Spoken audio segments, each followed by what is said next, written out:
마가복음 7장 1절에서 13절 말씀. 바리새인들과 또 서기관 중 몇이 예루살렘에서 와서 예수께 모여들었다가 그의 제자 중 몇 사람이 부정한 손, 곧 씻지 아니할 손으로 떡 먹는 것을 보았더라. 바리새인들과 모든 유대인들은 장로들의 전통을 지키어 손을 잘 씻지 않고서는 음식을 먹지 아니하며 또 시장에서 돌아와서도 물을 뿌리지 않고서는 먹지 아니하며 그 외에도 여러 가지를 지켜오는 것이 있으니 잔과 주발과 놋그릇을 씻음이러라. 이에 바리새인들과 서기관들이 예수께 묻되 어찌하여 당신의 제자들은 장로들의 전통을 준행하지 아니하고 부정한 손으로 떡을 먹나이까? 이르시되 이사야가 너희 외식하는 자에 대하여 잘 예언하였도다. 기록하였으되 이 백성이 입술로는 나를 공경하되 마음은 내게서 멀도다. 사람의 계명으로 교훈을 삼아 가르치니 나를 헛되이 경배하는도다 하였느니라. 너희가 하나님의 계명은 버리고 사람의 전통을 지키느니라. 또 이르시되 너희가 너희 전통을 지키려고 하나님의 계명을 잘 저버리는도다.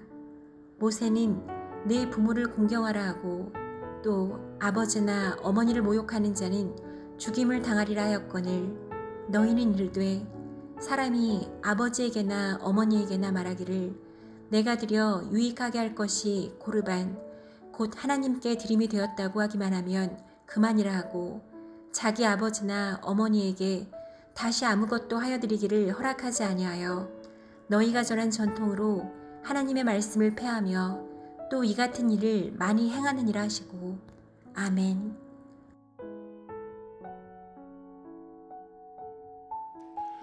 함께 기도하겠습니다. 하나님, 무릇 지킬 만한 것보다 내 마음을 지키라. 생명의 근원이 이에서 남이라 하신 말씀대로 하나님, 우리의 영적 마음을 온전히 지켜갈 수 있도록 힘을 더하여 주시옵소서. 하나님, 그래서 온전한 복음의 길로만 나아가길 원합니다. 이 모든 말씀 예수님 이름으로 기도하였습니다. 아멘. 할렐루야. 우리에게 은혜를 주시고 또 그 은혜로 살아갈 수 있도록 날마다 우리와 동행하여 주시는 우리 주, 우리 하나님의 이름을 높이 찬양합니다. 오늘 우리가 함께 나눌 말씀의 제목은 결국은 마음이 문제입니다 라고 하는 말씀의 제목입니다. 우리의 삶에 어떤 문제가 생겼을 때 그 문제의 원인을 잘 찾는 것은 참으로 중요합니다. 왜냐하면 그 원인을 우리가 온전히 찾지 못하면 우리는 그 원인을 다른 곳에서 찾을 수밖에 없고 결국 다른 곳에서 찾게 되면 그 문제를 완전히 해결하는 것은 불가능하기 때문입니다. 오늘 말씀에서 바리새인들과 서기관들은 또다시 예수님께 시비를 거는 모습이 나옵니다. 왜 이들은 이렇게까지 예수님을 공격하고 무너뜨리려고 하는 것이겠습니까? 오늘 말씀 전체 결론으로 나눈다면 이들은 그 원인을 예수님께 두었기 때문입니다. 예수님이 틀렸기 때문이고 예수님이 잘못했기 때문에 그렇게 하는 것이라고 그들은 믿고 있었습니다.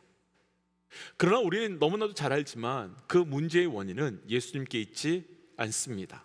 오히려 그 문제의 원인은 바리새인들과 서기관들에게 있었고 더 구체적으로 더 본질적으로는 오늘 말씀의 제목 그대로 그들의 마음에 문제가 있었습니다.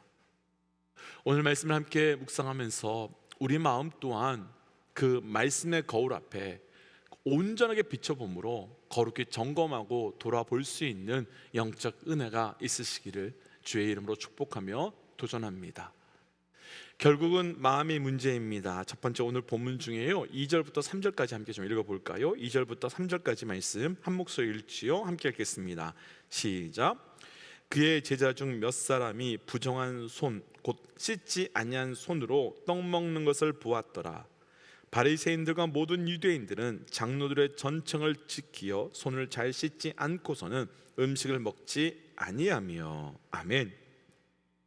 오늘 말씀은 예수님의 그 제자들이 식사를 하는데 손을 씻지 않고 먹는 모습을 본 바리새인들과 서기관들이 그 예수님을 향하여 시비 거는 것으로 시작이 됩니다. 바리새인들과 서기관들이 제기하는 문제는 간단합니다. 왜 장로들의 전통을 지키지 않느냐라는 것 이 한 가지였습니다. 여기서 잠깐 장로들의 전통이 무엇인지 간단하게 좀 살펴보고 말씀을 좀 묵상해 본다면, 하나님께서는 이스라엘 백성들에게 광야 생활 가운데 시내산에서 율법의 말씀을 허락해 주셨습니다. 그렇게 그 율법으로 산다는 것은 그들이 우리는 하나님의 백성이라는 것을 증명하는 것이며, 또 하나님의 백성들의 그 기준으로 살아가는 모습이었습니다. 그런데 이후에 이스라엘 백성들은 가나안 땅에 들어가게 되었고, 그 하나님의 수없는 많은 경고와 선지자들을 통해서 주신 말씀이 있었음에도 불구하고 죄악된 삶을 멈추거나 포기하지 않았고, 하나님께서는 그들을 돌이키시기 위하여 70년 일하는 시간 동안 바벨론의 포로로 보내시게 됩니다. 이스라엘 백성들은 바벨론의 포로로 있으면서 자신들이 전쟁에서 패배를 하고 또 포로로 끌려오게 된 것은 율법의 말씀을 온전히 지키지 못한 죄 때문이라는 것을 분명하게 깨닫게 되었습니다. 그때 그들이 만든 해결책이 있는데 더 많은 새로운 규칙을 만드는 것이었습니다. 이들은 자신들이 지키지 못한 그 율법의 말씀을 지켜보자, 회복하자 한 것이 아니라 오히려 이들은 새로운 규칙들을 더 많이 만들었습니다. 그리고 이때 그들이 새롭게 만든 법들을, 규칙들을 바로 장로들의 유전이라고 부르기도 하고 또 장로들의 전통이라고 부르게 된 것입니다. 조금 깊이 생각해 보면 문제의 핵심을 놓치고 있는 것이 분명하게 보이지만, 어찌되었든 정말 선한 마음으로 만든 것이긴 분명합니다. 다시는 그런 죄의 죄, 다시는 죄의 그 결과를 반복하고 싶지 않은, 또 자신들 스스로도 자신들을 믿을 수 없게 더 엄격하고 많은 장로들의 유전과 전통을 만들어서 어떻게 해서든지 이전과 다른 삶을 살아가고 싶은 그 간절한 소망으로 그것을 만드는 것은 아주 분명합니다. 그러니까 그것을 만들었던 그들의 첫 마음은 너무나도 선하다고 표현할 수 있습니다. 그런데 이후 조금씩 시간이 지나가면서 이들에게 문제가 생기기 시작했습니다. 분명 처음 그런 유전들과 전통들을 만든 것은 너무 선한 마음이 있었습니다. 다시는 그 죄의 길, 다시는 그 악의 길을 반복하고 싶지 않고, 다시는 그 죄로 인해서 진 것 같은 죄의 결과인 포로의 삶을 살고 싶지 않았기 때문이었습니다. 그런데 어느 순간부터 장로들의 유전과 전통을 만들었던 그 진심이, 그 중심이 사라져버리게 되었습니다. 그리고 그 대신 그 전통을 얼마나 어떻게 지키느냐가, 그 유전을 얼마나 완벽하게 살아내고 있느냐가 그 사람의 신앙의 수준, 그 사람의 믿음의 상태를 보여주는 기준과 잣대가 되었고, 오직 그것을 지키기 위해서, 지키는 것을 통해서 나의 신앙의 수준, 나의 믿음의 상태를 하나님이 아니라 사람들에게, 그리고 나 자신에게 증명하기 위한 혈안이 되어버렸습니다. 그래서 오늘 말씀에서도 그렇지만 바리새인들이나 서기관들이 나는 이만큼 금식하는데 너희는 왜 금식하지 않느냐, 나는 이렇게까지 지키고 있는데 너희는 왜 말씀을 지키지 않느냐며 자신들의 삶을 돌이키고 회복하는 기준이 아니라 오히려 나를 증명하고 나를 드러내는, 그리고 다른 사람을 비난하는 도구가 되어버렸습니다. 이들이 이렇게 된 핵심, 이들이 이렇게 되어버린 가장 큰 문제가 무엇입니까? 이들이 이렇게 된 가장 본질적인 이유가 무엇 때문이겠습니까? 그렇게 된 가장 근본적인 이유는 그 장로들의 유전과 그 장로들의 전통을 만들게 된 그들의 첫 마음을 상실하고 잃어버렸기 때문입니다. 다시 말씀대로 살고 싶었던 그 간절한 마음, 더 이상 과거의 죄악으로 돌이키고 싶지 않았던 그 마음, 이렇게 해서라도 말씀대로 살고 싶었던, 그 은혜로 살고 싶었던 그 유전과 전통을 만들었던 그 첫 마음 중심을 상실해버렸기 때문입니다. 결국 그렇게 해서라도 하나님께 다시 돌아오고 싶었던 그 마음을 잃어버리게 되자 그 결과 경건의 모양은 있으나 경건의 중심은 잃어버리게 되었고, 하나님을 향하려 했던 그 마음이 결국은 나를 향하고 또 다른 사람들 앞에 보여주기 위한 그 도구로 바뀌게 되었습니다. 그래서 예수님은 내일 말씀에서 21절 이하에서 분명하게 마음에서 나오는 것이 악한 생각과 살인과 간음과 음란과 도둑질과 또 거짓 증언과 비방뿐이다 라고 말씀하고 있는 겁니다. 예수께서 이렇게 말씀하신 것은 이유 없이 이렇게 말씀하신 것이 아니지요. 살인하지 말라, 또 간음하지 말라, 또 도둑질하지 말라, 거짓 증거하지 말라. 이게 무엇입니까? 하나님께서 가장 처음 주신 율법, 바로 십계명이었습니다. 그런데 이들은 율법을 더 잘 지키기 위해 만든 유정과 전통들이 오히려 하나님께서 우리에게 주신 율법을 깨뜨리고 무너뜨리게 되는 도구가 되었습니다. 그리고 이렇게 된 가장 본질적인 이유는 가장 처음 그렇게 해서라도 하나님께 돌아가고 싶었던 그 마음을 상실했기 때문으로 오늘 말씀 제목 그대로 한다면 결국 그 마음이 문제였습니다. 말씀을 모르거나 말씀을 알려주는 사람이 없었기 때문이 아니라 그 마음이 사라졌기 때문입니다. 예전에 신학교를 다닐 때 한 시골에 사신 어르신 목사님께서 설교하신 말씀이 기억이 납니다. 연세가 많으신 목사님이셨는데 목사님께서는 최근 젊은 목회자들이 목회자로 살아가야 하는 그 중심을 잃어버린 것 같다라고 하면서 그 안타까운 말씀을 전해주셨습니다. 그러시면서 해주셨던 말씀이 그 젊은 목회자들이 앉아있는 그 자리에서 경건은 성경책을 가슴팍에 끼고 눈빛은 무엇인가 생각하는 것처럼 그런 눈빛으로 천천히 걸어가는 것, 그런 것이 경건이 아니다 라고 말씀해 주시면서 가장 처음 그런 모습으로 살아갈 수밖에 없었던 그 선배 목사님들의 마음을 기억하라, 그들의 삶을 분별하는 것, 그 마음을 기억해야 된다라고 말씀 증거해 주셨습니다. 한국교회 초기에서는 목사님들께서 성경을 이렇게 가슴팍에 끼고 다니셨던 것은 정말 성경이 너무도 귀하던 시기에 그 말씀을 귀하게 다루고 싶었던 그 마음 때문이셨고, 눈빛과 걸음걸이는 늘 하나님을 생각하며 살아가는 그 기도하는 삶이었기 때문인데, 요즘은 이상하게 그렇게 하고 다니면 마치 경건한 것처럼 착각하는 목사들이 있다 그러시면서 제발을 목회를 준비하는 당신들만이라도 제대로 그 마음을 잊지 말고 그 마음을 잊으면 안 된다라고 말씀해 주셨었습니다. 그때는 그러려니 했는데 생각하면 생각할수록 그 말씀 맞습니다. 마음을 잃어버리면 아무리 성경을 가슴팍에 꽂고 다니고 천천히 묵상하는 것처럼 다닌다 할지라도 흉내내기에 지나지 않을 뿐 그 마음이 사라진 경고는 예수님 당시의 바리새인들이나 서기관들과 다를 것이 하나도 없는 거짓 경건, 위선의 경건일 수밖에 없습니다. 이렇게 묵상하면서 스스로 저를 돌아보게 되었습니다. 아시겠지만 처음 우리 BCC는 처음 교회가 시작되면서는 예배 드릴 곳이 마땅치 않고 또 코로나가 심각하던 시기에 시작이 되어서 어쩔 수 없이 매주일 그 예배를 영상으로 드렸었습니다. 그러다가 호텔에서 처음 예배를 드리겠는 날 얼마나 감격스러웠는지 모릅니다.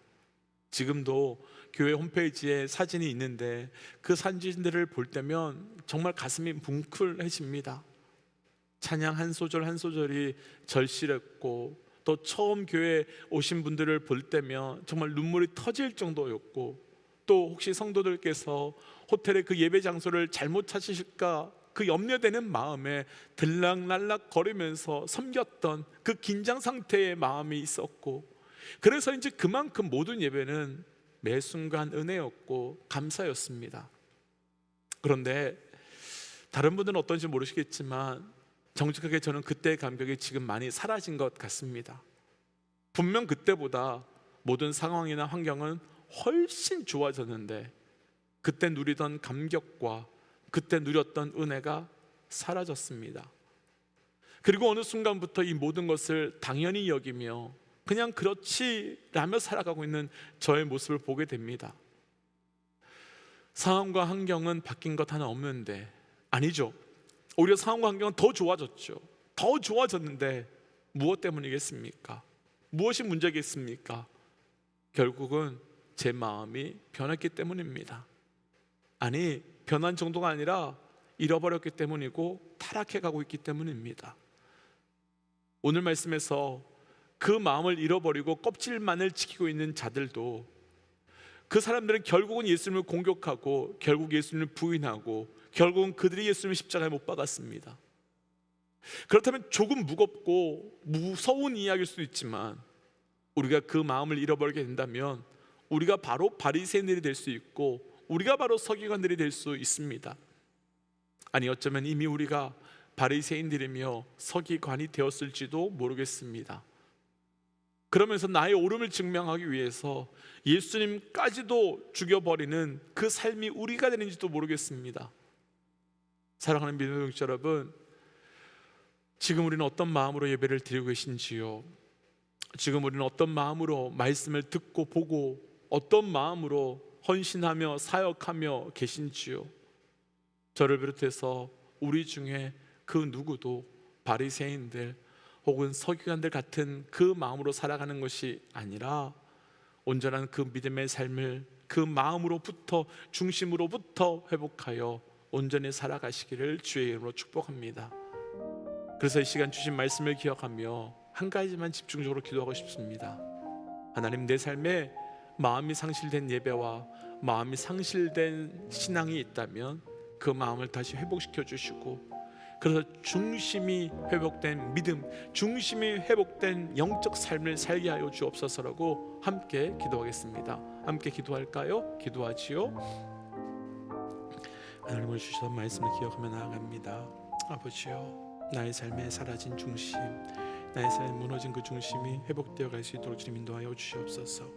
하나님, 주께서 나에게 주셨던 그 놀라운 은혜가 너무나도 커서 주 앞에 나왔던 그 영적 중심이 회복되게 하여 주셔서 오직 주 앞에 나아가며 주님으로 인하여 그 은혜를 누려갈 수 있도록 주님 축복하여 주옵소서. 하나님, 우리의 발걸음을 옮겨주시고 우리의 걸음이 주를 향해 나아갈 수 있도록 인도하여 주셔서 하나님, 내 삶에 그 마음 가운데 거룩함의 은혜가, 감사의 은혜가 넘치게 하여 주옵소서. 하나님, 내 마음을 돌이켜봅니다. 그렇게 은혜가 되었던, 그렇게 감사했던, 그렇게 영광스러웠던 그 모든 것들이 변하여 가고 사라져 갑니다. 하나님, 문제는 결국 제 마음이었고 그 은혜와 첫 마음을 상실한 저의 마음이 진짜 원인이었습니다. 하나님, 오늘 이 말씀 앞에 우리의 마음을 다시 회복하게 하여 주시고, 그래서 하나님, 모든 것 가운데 주시는 은혜가 얼마나 큰 것인지를 다시 고백하며 나아갈 수 있도록 인도하여 주시옵소서. 이 모든 말씀 예수님 이름으로 기도하였습니다. 아멘. 사랑하는 믿음의 동지 여러분, 저를 비롯해서 우리 모두가 오늘 그 마음을 회복하여 나아가는 하루 되어 가시기를 주의 이름으로 축복합니다. 우리 함께 선포하고 또 삶의 자리로, 기도의 자리로 나아가지요. 함께 선포하겠습니다. 하나님은 살아계십니다. 아멘. 승리하십시오. 함께 기도하겠습니다.